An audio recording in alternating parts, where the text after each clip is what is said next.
fuck's happening with James Charles? And Spirit Airlines. What happened? I don't know this. So overnight, this whole ass airline just was like, anyone with flights, you don't have them now. What? Customer support cancelled. You want a refund? Email us.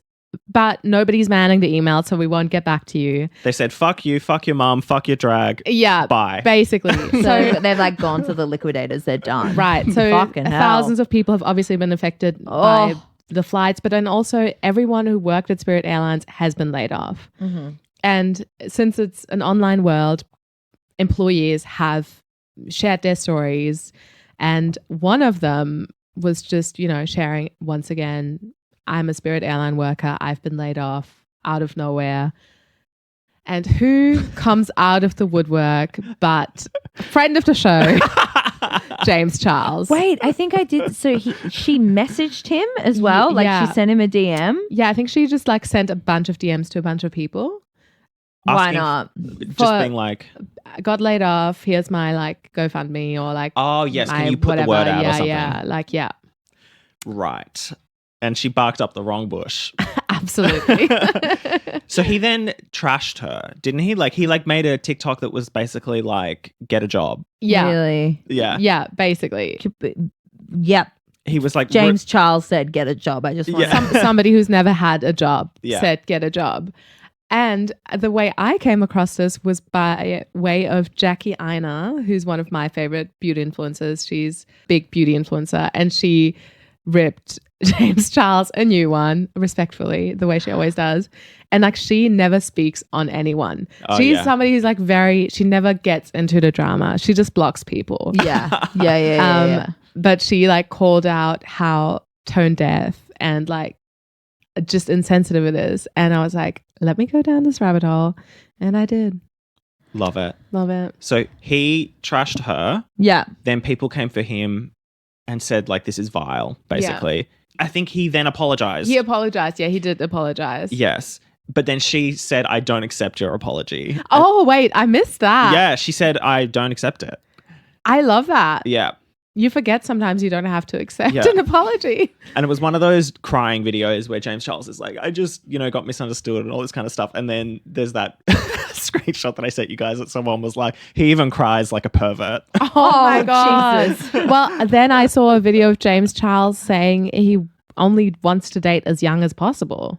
Yeah. Did you see that? I mean, he's a known sex pest. But I'm like, what do you mean you want to date someone who's 25 but acts like they're 18? We know what he means. That's disgusting. He's a bad, bad guy. It's just ugh. And also sorry, but you, I don't understand why he chose to. I wonder what world he's living in where he thought popping off about somebody who needed to GoFundMe because they lost their job is that it's, and I'm sure we've all seen fucking weird as fuck GoFundMes pop up, yeah. when For you're sure. I don't think you need that, or I'm not going to help you go to New York so you can Unless it's a see scam. musicals. Yeah, There's no yeah. reason to ever trash a GoFundMe or whatever. Well, and I'm also especially in America, if you lose your job, there's no health there's insurance. no safety net as Yeah. well. Your people are living it same as here, obviously as well, but But worse. It feels so much more heightened in America, and it's you can't. There's no way to save. I don't know how anyone in America saves any fucking money. Yeah. Because it just feels there's so many hurdles every single day. So to turn around and be just get another job. And it's also yeah, if you had a look at the fucking job market right now, it is so hard for unemployed people. Yeah. People are applying for 20 Hundreds jobs of a day, jobs. and every job you have to you can't just send a CV now. You've got to some people are asking for presentations. You got to do homework. There's a lot of unpaid labor that goes into applying for jobs. And then it doesn't even get seen by a person because HR has AI-ified everything. So Ugh. your resume just goes through an AI thing that discredits Yeah. you immediately because you don't meet their specific formula. Yep. It's cooked. It's all the I am enjoying all the booing happening at college campuses. Oh, for the AI. AI Yes. speeches and stuff. Yeah. It's pretty incredible, and it just sort of shows that kind of disconnect. I'm younger generations don't fucking like AI, don't want it in, and then it's actually the older generations that are this is the new way. Yeah, yeah. Yes, because they already have nothing going on Yeah. that like would mean they have to apply for a job. Yes. And all Like- those entry level jobs that college graduates would be getting, they're the ones being replaced by AI. So of course they're like, fuck Well, this. They're also the less tech literate generation. So something that simplifies the tech process yeah, to them would just be like, oh, great. It's like a beautiful magical shortcut and I don't have to do anything. exactly. Whereas, you know, people in our generation and younger who, you know, might be doing stuff like graphic design or something like that incorporates tech but in a creative way. Yeah. Who knows how to use particular programs to generate their own art or a product. It's like that's literally coming for their jobs and they don't view it as a shortcut. So yeah. No, Yeah. absolutely. I did see as well. There was a graduation where they used an AI, to an AI bot voice to read people's names out for graduation, but it accidentally filtered out about 100 people's names, so they didn't get to go across the stage and What? get their fucking degrees. What? And it's like in America too, like college is so expensive. Imagine you've like Oh paid my all this God. money and then like you don't even get to walk across the stage because the thing that's probably going to stop you from getting employed when you leave Yeah, yeah, yeah. Oh my forgot to say your God. name, or there was a processing issue, and like you could just, the boos were crazy, and the like chancellor's like, well, this is a lesson for us, and it's like, Oh God. oh, I saw Taylor brutal. Swift this week has filed to trademark her voice and her likeness against AI oh cool, because yeah. that will be the next frontier. Well, yeah, remember that whole AI chatbot thing with like Miranda Kerr yes, and- and Kendall Jenner, and is- Kendall Jenner. oh no, Kylie, I think it was Kylie Jenner. Yeah. Yeah. Oh wait, no. Yes, it was one of the Jenners And some the other people. Matildas. Yeah, the Matildas. What's her name? Sam Kerr. Sam Sam Kerr. Kerr. Oh my god, I was thinking Sam Kerr, not Miranda Kerr. Oh, yeah. Getting mixed up. No, with you're my- Miranda pilled from all your fucking Oh Devil my Wears God, Prada I am smart. so Miranda pilled. Yeah, it's going to be really interesting. Would you sell your voice to AI? No, Never in a No million fucking fucking way. years. I couldn't. There's no way. I have no faith in a tech company respecting rights. Yeah. There's no like. I couldn't even like. I'm sorry. I'm so like anti AI to the point of like tinfoil hat. But Yeah. like Yeah, I just. like sometimes I'm like I might be missing out on like being more productive, I don't but give a fuck it. No. Well, also productivity. Like we've been efficiency over humans is gonna kill us. Yeah. Go like aiming for productivity and like quick faster work and stuff like that. It's just gonna kill us all in the end. So fuck Yeah. AI. Sorry. Can I tell you guys about this story I've been dying to tell you about? It's so niche and ridiculous, but it's so funny to me. Yeah. Yes. It involves Eureka O'Hara of Drag Race notoriety. Yes, of course. So if you don't know Eureka O'Hara, that's totally fine. Not many people do. She's an absolute mess. She's been on 4 seasons of Drag Race. Is she the one who busted her knee and Yes. then Yes. came back? Yes. Yes. Yeah, I know Eureka. Yeah. And she is a very problematic, very messy person that constantly like has to like garner goodwill from the fandom after some public scandal. And then like the Right. second that people are kind of like, maybe we should forgive Eureka, she'll do something new and horrendous. And there's just always something going on with her. And it's like, girl, get it to fucking together. Just get your shit right. Anyway. Is she like one of those people like kind of like Gabby Hanna in Yeah. a way where you're like just log off for a bit? Yes. babe. Yeah. Log off. Absolutely. And then Yeah. she'll always end up saying like the worst fucking thing in every situation. And it's just like, So what did she do now? well, she agreed to this gig in Tel Aviv. And everyone was like, and recently as well. So this was only like a couple weeks or a month ago. And everyone was like, girl, what the fuck? There's an active genocide. What the hell are you doing? Yeah. And then she claimed, she was like, I didn't know. What? She was like, I didn't know. The last 3 years. Yeah, she was like, I didn't know. And then after getting like called out across the board, she pulled out of the gig. And then it was for some like festival or something like that. It was like some kind of like pride thing. And Oh then yeah, they're pushing pride hard. They're Yeah. huge on the like Pink washing. crap.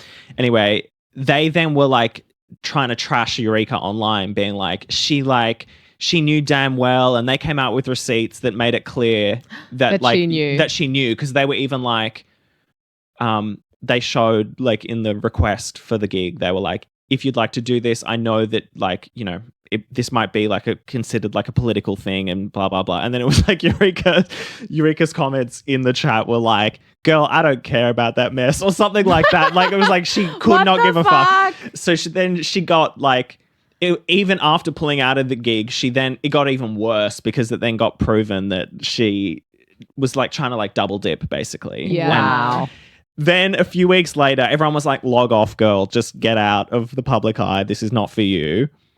She was on a Palestinian fundraiser sort of thing. And it was like, she's clearly trying to like correct the thing by doing this. And everyone was like, this is so messy and bizarre. And then that spectacle kind of like moved along. And then the very latest thing is that she claimed that she got to hang out with Madonna at the Abbey, which is this gay club, I'm pretty sure in London. And I know that. I think it's in LA. Oh, LA. Yeah, because Lisa Rinna got her drink spiked at the Abbey. Oh, really? Yeah. That's what. Yeah. Wow. Okay. Well, that makes more sense that it's in America. And that that she would be there spiking drinks probably. No, I think she was she had her drink spiked before or after it was around the Traders reunion episode and stuff like that. But it's like apparently like people get their drink. It's a pretty big problem with the Abbey. There's like someone just in there spiking people's serial fucking spiker. like just like willy nilly. Oh, that's scary. Scary. Anyway, yes, that was a sidetrack. But yes, that's how I was placing it. Yeah. Okay. Well, Eureka was like, I met Madonna and I got to hang out with Madonna at the Abbey, and was like claiming that. And then the story came out. It was actually like, no, Eureka was actually thrown out for being like a public nuisance at the Abbey. And harassing Madonna. Apparently she was harassing Madonna, and Madonna had her thrown out. Wow. But of course, Eureka's story is I got Eureka to meet Madonna. Oh my God. It is that also is such a great way. You know, when you talk to someone and they kind of humbly brag about the people that they were hanging out with, they drop a few names and shit like that. Just remember that they could have been harassing that person. Yeah. If I ever tell you guys I met Madonna, just know that I was thrown out. You were kicked out. Man, Eureka needs to fucking chill. Yeah. She just needs to live like an Amish lifestyle, like no technology. Like this PR world is not for you. You know, and to borrow a phrase from the youth, touch grass. Yeah. Well, sometimes I'd probably get an allergic reaction, but it is good to get out. Somebody who's been touching grass maybe a little bit too hard is one of the founders of Elf Cosmetics. Wait, what happened? So Elf Cosmetics is like $1 billion company, right? And one of the, I feel like co-founder, CEO, I'm not sure his role, has quit to become a priest and says it's the happiest he's ever been. Wow. And I understand. Yeah. Like, I'm like, yeah. Especially with this. Have you seen the Nun podcast? I would literally took the words from my mouth. I love them. I love the nuns. They're influencing me so hard to be a nun. And this guy being a priest, like saying he's, you know, so happy not working at Elf Cosmetics, again, understandable. Well, when the makeup mogul pipeline is like the James Charles and the Jeffree Stars, to go the other way and be like, I'm going to become a priest. Yeah. It's admirable. Yeah. And also and it's easy to romanticize that. Like they get free accom. Yeah. They don't get paid much at all, but he's probably still got some elf money. But like, why would you need money? Like he definitely has my money from when I was doing drag. I used to get the Elf Cosmetics, like mascaras and stuff like that. The thing that I couldn't handle being a priest, and I, you know, obviously no one's banging on my door to be a priest, begging me to, but I would not be able to handle how many like awkward family dinners you have to go to. I feel like they get invited to like dinners and shit all the time. They have to like be a part of so many people's random family dynamics, and that might be nice in terms of like community, but at the same time, imagine the random shit you get pulled into if you're a priest. You might be a bit lonely though. Maybe they like it. And then, but it depends too, because I would be an Anglican priest, so I could be married. Oh, true. Yeah. You know, I wouldn't want to be in the Catholic Church. Oh, yeah. Not that mess. Yeah. I'd be a nun, but I'd still be I'll be fucking. I'd be a nun in the And then you're in like, the more traditional sense. what is it? Last rites, baptisms, food drives. You're busy. You are booked busy. and blessed. And also like the pressure as well of being like, I'm telling people to like believe in God. Like I wonder what that feels like to be like, I could do it. or to be like, well, yeah, You could do actually it. you could do I'm it. like, yeah, believe, No, yeah. trust. Trust us. Well, kind of speaking about Tel Aviv before, Eurovision this year obviously went ahead and Australia did not boycott, which we should have. And we sent our best contender ever in Delta, which I feel conflicted about because I'm like, she is undeniably talented and amazing, but it's also like, we shouldn't have been there. And Yeah. I didn't watch this year. I've never watched it. Yeah. Sorry. I saw some of the point scoring stuff just because I was at work and there's TVs that have like the shows and stuff going on. The same thing happened last year. Same situation. Was at work. It's because I work early hours on a Sunday, and so it's the right when Eurovision is on. I'd never seen the point scoring and how it works. Like each country gives out like 12 points, but they also give out like 8 and 4, I think is the other options. We got 12 points from Israel. So they were like, Israel's 12 points go to Australia. And I was like, because there's also, because like apparently, and this, I don't know how true this is, but like there's a big win. conspiracy because Dami Im came second. Dami Im was a really strong contender. She came second, and she won. She was winning until a few votes came in, and there's this conspiracy that they couldn't let her win because we can't host. So there are countries that approach Australia to be like, hey, can you nominate us to host? Like, can you make so that we get to host it? Because we pass it on. And Oh so my like God. there's this No. I wonder if getting the my 12 God. points Oh my God. Because Is there anything Delta worse? was a favorite. Like she was set to win until Well, and then before the audience vote, I think she was like in like equal first or second sort of thing. And then after they recalibrate because of the audience, then we ended up fourth. and Israel came second, and Bulgaria just beat them, which came through. But there has also been like some reporting on the way that Israel campaigns for people to vote. They were getting people to vote 10 times. So 20. I've seen that too. Yeah. And They have a like government. bot farm Yes. stuff. yeah, which is not like other. I'm pretty sure you're not allowed to do that in Eurovision. No. Like that's, But a they rule. can't kind of stop you. Yeah. Yeah, I think it's like poo-pooed, but it's like obviously not a legal thing. But it is it was wild watching because Israel were getting points from other countries, but they were not in the running. And then and the same thing happened last year where they were kind of up there but not really. And then the Bot votes came through. yeah, the audience votes came through and it just skyrocketed them to the top. And then it's this tense thing where you're watching it between them and then this like fun chick from Bulgaria and you're like, oh God, Bulgaria come through. And then Bulgaria won and it's the first time they've ever won. I didn't know. Well, thank God for that. Yeah, but it Truly. was just like, and I don't buy this whole thing of like Eurovision is not political. It's always been political. Oh, Agree. Like it- I mean, the whole, like the fact that it even exists is, I feel like it's a sort of unity psyop. yes. Well, it was very much like born from like this like post World War, and then like when Russia came in after the Soviet Union fell down, it was like Hope Corps vibes. Yes. Yeah. And there's a reason that Israel does spend so much money to hype themselves and to go well in Eurovision is because it is a propaganda machine. It does have this like almost like world PR about countries. So it is political. Yeah. Yeah. Yeah. But also, I'm sorry to get fucking like worst girl to get stuck in a conversation with at a party here, but everything is political. Mhm. Everything is. Art is political. We are Eurovision- living in the even Hunger Games. when there's a fucking like woman up there going, what was that? Well, there was a song last year that was called Serving Cunt. Oh. But it was like, I think it was Poland maybe, but like in the language, they obviously were saying cunt. Yeah. but it means a different thing in their language. And like, yeah, it's a different thing. It's so funny. It's like And friendship. It's friendship. But 5 countries boycotted this year. Spain, Iceland, Netherlands, Ireland as well. and A funny story. Iceland. Yeah.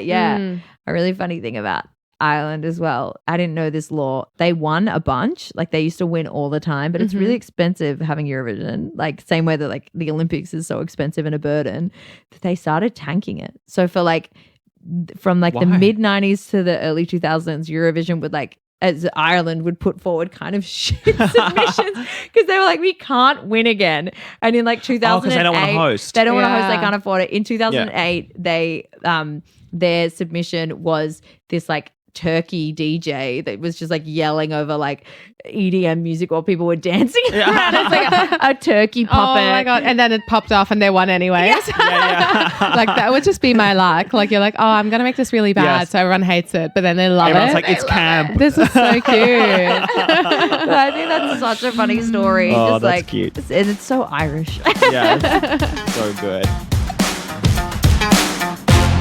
I'm sorry, I'm so hungry. Get No, it. go for Get it. in. Are you kidding? We're downing some cupcakes here at POPGAYS HQ. You've got to. I'm holding out until 12 because I'm still also quite. I had a huge bowl of pasta at midnight last night. It's one of those days where I got home really late and then I was just like mucking around at home and then I looked at the time and I was like, oh my God, it's 10:30 and I haven't had dinner. And like not like I'd been eating, snacking and stuff throughout the day. So I'm not one of those like, oh my God, I was so busy I didn't eat. I probably had accidentally like 7 meals. But I needed to eat dinner and I just started cooking and I was like the only thing I can think of making. Wait, you cooked the pasta at that time? Yeah. That's really good. Because I was like, that's the only thing we had like, it's the only thing that I could think of. And I also like, it was like the first day of my period yesterday and I was like, I want a big fucking bowl of bolognese pasta. I'm going to watch my shitty reality show and I'm going to have a good time. And that's what I did last night. And what were you watching? Summer House. Okay, tell me about Summer House. People have been getting me onto it. Well, I would say you don't have to start. If you just want to like, I did the same thing as I did with Vanderpump Rules. When Scandal happened, I was like, what is going on? I haven't watched this show and I know I'm like a big reality person, but I wasn't watching any of the Bravo shit until maybe lockdowns and stuff. So I'm still like new to the world in that sense. But I with Scandal, I just started watching that season because I was like, I'm just going to catch up that way. And then I watched the reunion as well. Actually, I'm pretty sure I watched the reunion first and then went back and watched the season and then went back and watched the whole series. And I loved it. You don't have to do things in a linear way. Yeah. Sometimes you need a little taste of You need a little taste. like the height. Like the reunion, I feel like is often the highest point of the drama from the season coming together and exploding. Yeah. And We need to know like that Is it it's worth the it? investment. This season as well is like, it's just like heartbreaking. Like Scandal was like interesting and like that guy sucked and blah, blah, blah. But this one is like, it's a deep like friendship betrayal. Because so the premise of Summer House is that they go away every weekend. They go to the Hamptons and they work in the city or in different parts of New York, and then they all meet on the weekends during summer at this house in the Hamptons. And it's kind of like there's some cameras that are like stagnant and set up in the house, and then there are other cameras that like follow them around like a normal reality show. But what's happened is there was a married couple, Kyle and Amanda, who are awful to each other and they should never have gotten married. They just watching it, like I know, like I'm jumping in not having watched the whole build up, but I'm like, why the fuck they actively hate each other? Like this is, I would never speak to someone like this in my life, let alone someone that I loved. But then they eventually got divorced early this year, and now Amanda is dating this guy West, who was friends with Kyle, who's been a part of the show for the last like 5 seasons or something, but more importantly, dated and was in the season that we're watching right now in cahoots and flirting again with Ciara, who is Amanda's best friend. So Ciara and Wes dated for like 6 months or whatever a few years ago, and then it ended up breaking off because he couldn't commit and yada yada. But it was like really, he pursued her. She was like, no, you're a fuckboy. And then finally, like that classic tale, he fucking got her. She fell for him. And then he was like, oh, actually, I'm not sure. Actually, I'm not sure I'm going to leave. And it's like bullshit. Anyway, so they didn't like each other for a couple of seasons, and she was self-protecting. She's like, I can't get involved. And then this season, the window cracked a little bit. She let him in, and they're flirting again. They're doing all this stuff. So you're watching this like Breakdown. will they, won't they thing happening when you know that after like when does that? It's a summer show, so it would have wrapped around September. By January, he's already fucking her best friend, and she is so supportive of this best friend. You're watching her support her through this like awful marriage throughout. You're watching her like gas her up and everything and be there for her. And it's just like they're like, it's the disrespect, and it's just, it's fucked. And she also talks about on the show like what it means is she was the first black woman in the cast too, and like what it means for her to be like dating these like white guys and shit like that, and like how she's represented in the show, and like how people perceive her and yada yada. And it's just, it's such bullshit, and it's like it's snake behavior. And I'm watching it now, obviously knowing all this stuff happens later on, but this Amanda girl pisses me off. And you can see them in these like little moments that the editors are editing for God. It's incredible. So they're catching these little moments where Amanda and Wes, the people who are dating now, where they hug and there's like a linger. Yeah. There's something, and obviously we're reading into every situation, but there's just been a few moments where I'm like, little micro expressions. You fucking know that's bad. Like walking away from each other. Like there's and just the way the West behaves around her, and then him not. But then you see him being uncomfortable with how much everybody's like gassing him and Ciara up, and I feel bad for her because she's not. Because he's flirting with her. When they get drunk, they flirt and stuff like that. And then the next day he's kind of weird and cold and stuff like that. But it is like this reunion. The finale came out this week. The reunion will come out in a couple of days. And Andy Cohen has said it's one of the most tense. He said it's the most tense reunion he's ever hosted. And that's really saying something. And I think it's because with Scandival, it was like Ariana and I mean, we all get this, like a breakup with a straight man. You're like, yeah, fuck him. Or like, yeah, you're going to have tension. But this is like deep friendship shit. Yeah. It's like really sad, but compelling. Wow. But if you have been seeing like me, we're seeing stuff online. You're like, what the fuck is going on? Like, why is this such a big deal? And this is why. Yeah. And also just being like, because I think it's easy to be like, well, they were broken up. And apparently Ciara and West only dated for a few months. But when you watch the show, you're like, oh, it's so much deeper than that. And it's such a betrayal. And they didn't tell. And apparently like everyone in the cast was asking them, are you fucking? There's rumors that you guys are sleeping together. Apparently Ciara was asking as well, or at least getting other people to ask for her. And they never were honest. They never admitted it until like at the final second. And then they posted a story, and there's this like amazing shot of Ciara finding out she's outside of an Hermes store.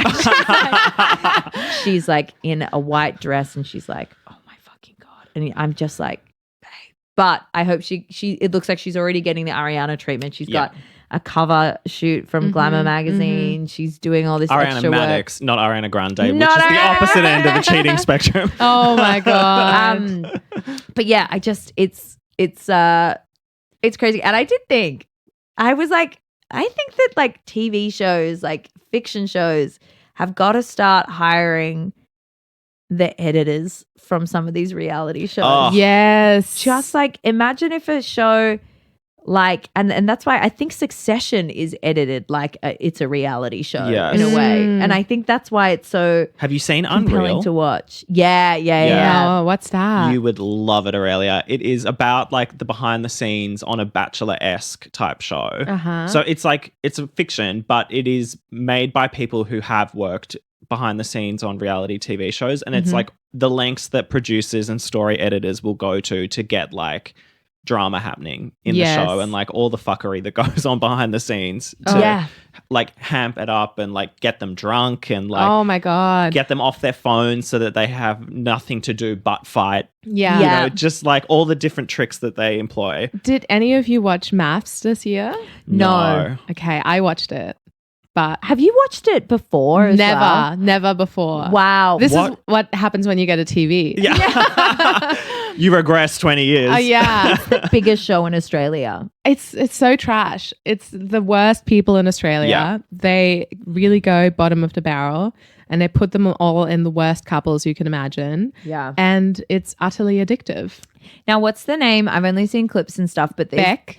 the mean girl. Yes. So have you seen the drama online about her getting free dresses from a small designer? Oh. So there's this clip of her. It came up on my feed. There's a clip of her doing like a street chat situation, and she goes, "I spent 20 grand." Yes, I was about to bring that up Yeah. because she is from Adelaide. She's owns her own house. I don't know what she does for work. I think she lost her job because she was so vile on the yeah. show. A lot of them did. There was this other girl called Gia who was like an NDIS support person. I'm sorry, I don't know the technical job title. I think it's support. Yeah. Yeah, support worker. Support yeah, yeah. worker. Mhm. And as I was watching it, I was like, I would never want this person near myself or anyone I know who needs support.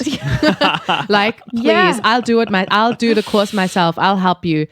Do not let Gia near you to support you. And the chick who said she spent 22K was just so insane the whole season. Yeah. And her boyfriend, husband, was just not into her. And neither of them would admit it. Wow. They just were, it seemed like they just were there to stay till the end. Fuck. I will watch it again. Did you see how this week the UK and the US versions of Maths, there's been these women coming forward saying that they were raped Yeah. on their seasons. What the fuck? Well, this is Okay, maybe this I has won't happened watch with it. Love Yeah. Is Blind as well. There were whole storylines taken out from a few seasons ago because there was sexual assault, and it's because they're not screening these people for whether they're good humans, you know, Yeah. or they're not screening them correctly, obviously, because they're looking for drama. They're looking for these like these men also that are going to bait women. They Yes. like I saw it on Big Brother Australia last year as well, where they're trying to find these guys who proudly have these like alt-right, misogynistic opinions and stuff Yeah. like that. And it's like, that isn't just like an idea they have. It's a way that they practice like everything. Yeah. It's how they walk through life, which means that they also don't see women as humans. And that leads to assault. Yeah. And so you're putting these women who are also potentially like not in a great headspace as well, because they're looking for women to create drama. And then this happens, and it's like, why are we surprised anymore? Like, stop. It's that thing where like Meta found out, or the algorithm is posts that have angry reacts work better than posts with likes, and it's because they just want this like the controversy and stuff like that, and it's just becoming. They're like, it's zesty, it's topical, it's like it's an active danger. And it's at the cost of women as well. Like, yes, they're the people who pay the brunt of it. It's fucked. It is fucked. But this Beck chick with so she apparently like she said she spent 25 grand on her dresses and stuff, and said everybody else hired dresses. But then a small designer responded to that and said actually we gave her dresses for free. And she said she was going to do all these posts, and she posted all these screenshots of like her being like, yeah, women supporting women, and I'll do this post and I'll do that and that. And then she never did. She posted one on her like private account and tagged them, but they can't share that because it's a private account. Doesn't mean anything to them. And it was kind of like, oh Yeah, that's just Beck for you. Yeah. Well, speaking about women's dresses, have you seen the uproar about Olivia Rodrigo's dress? The baby doll dress, Doc Martens. No, what's this? Okay, so Olivia Rodrigo has a new album and has been promoting it, obviously. She had a music video come out a little while ago where she wore sort of like a baby doll dress and like little bloomer shorts. When she's running around Versailles. Yeah. I actually love that video. Yeah. so do I loved it. I love that song. I'm big Rodrigo stan. Big Rodrigo stan. And then the following week she performed and wore another baby doll dress on stage. And the uproar has been all about how it's promoting child sex abuse material. Oh, like Lolita vibes. Sure. Meanwhile, it's become a whole online discussion because, I mean, to me, it's not giving that at all.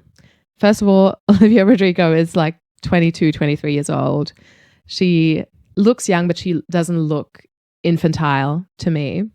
And those outfits are not any worse than any other outfits we see. And worse is like not even the right word, but maybe revealing, right? Like when you're watching a pop diva on stage, chances are she's wearing something you'd see on a Victoria's Secrets runway at one point of her set. While in my opinion, Olivia's outfit is giving more like grungy, like, she's, mixing like soft and hard. And she's like leaning into a new sound sort of. Yeah. And the like online discussion has been really interesting because I would have never thought what people are thinking. And I'm like, what? We think about this very differently.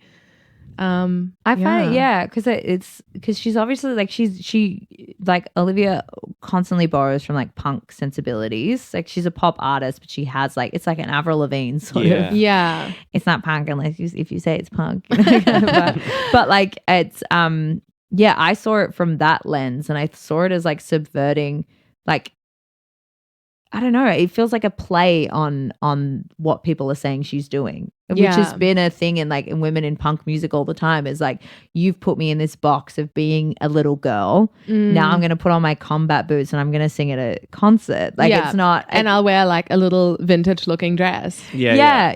And I think like the rise of like conservatism and stuff, people are hyper aware of any of this shit, which makes total sense. And like at first I was like I saw where people were coming from as well, but I think it comes from like a place of fear, because we're like, things are bad, and stuff like that. But I do think the onus is still on, like, where's the line? Like, we're still saying you shouldn't be wearing that. We're still like, you don't leave the house like that if you don't want to be like assaulted. Exactly. Or like, men are going to do this and this. It's like, men are always going to fucking do it. Men like, don't care. Yeah. Yeah. Did you see the outfit, Charlie? I'm looking at it right now because I needed a refresher. It is definitely on the border. I will say that. This article title is very smart. Olivia Rodrigo's baby doll dress was a Rorschach test. You know those, like, I might be saying it wrong. Oh, yeah, when you're looking at it and it's like, do you see an old woman's face or a broom? Yeah. So wow, yeah. I do think if you want to see that as, like, baby girl, then you will see that. And if you want to see it as, like, a reclaiming thing, then you will see that. It's still, for me, like, ultimately, like, the problem is that men sexualize children and sexualize women all the time. Yes. And it's so sorry, like, men is such a blanket term, but like, you know, the like pedophiles. Yeah. Yeah. And it is, it's just putting the onus on women. She's not, if there was a conversation where she's making her dancers wear that shit and somebody spoke up and they're not comfortable, then that's a whole other thing. But it's like, I also think there's this like unnecessary like burden placed on, in particular, like young female pop stars, where it's like girls look up to you. It's like you're the sort of like the leader of a generation and all this kind of stuff. And it's like, well, she's just a woman. Like she's just doing her thing. Yeah. If people want to copy her outfits or whatever, like she doesn't have to like live her life because it's like someone might, I don't know, like misinterpret her or follow. The whole like role model thing always pisses me off. And it's like, well, I never signed up for that. And how about you parent your own fucking children? Yeah. True that. Like, I mean, the things we saw probably growing up were sometimes really fucking horrendous. Yeah. And then, I mean, it's kind of up to you and, you know, your parent or like the person taking care of you to teach you a sense of what's right and wrong and what's appropriate and not. Yeah. Absolutely. And like, and the thing about this like Olivia Rodrigo thing, I feel like we're jumping to we're jumping the gun a little bit because the album still I don't think has dropped. Actually, maybe it drops this week. Oh, I'm so excited. It drops on the same day as Stop That Train. Stop That Train. Yes, big day.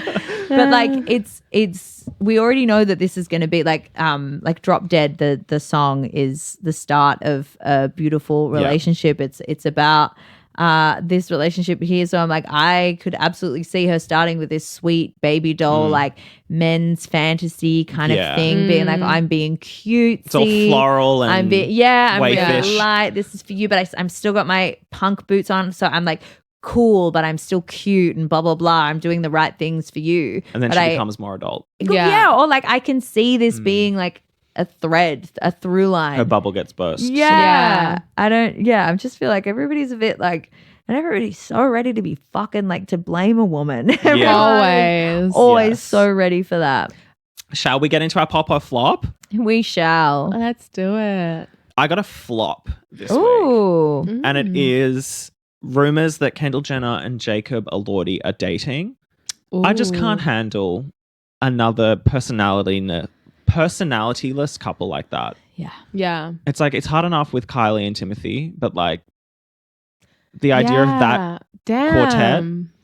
My brain, like, it's not a single. Like those, I don't know. Those people go well together visually. I will say that. Kendall and Jacob, they would have really tall children. Yeah.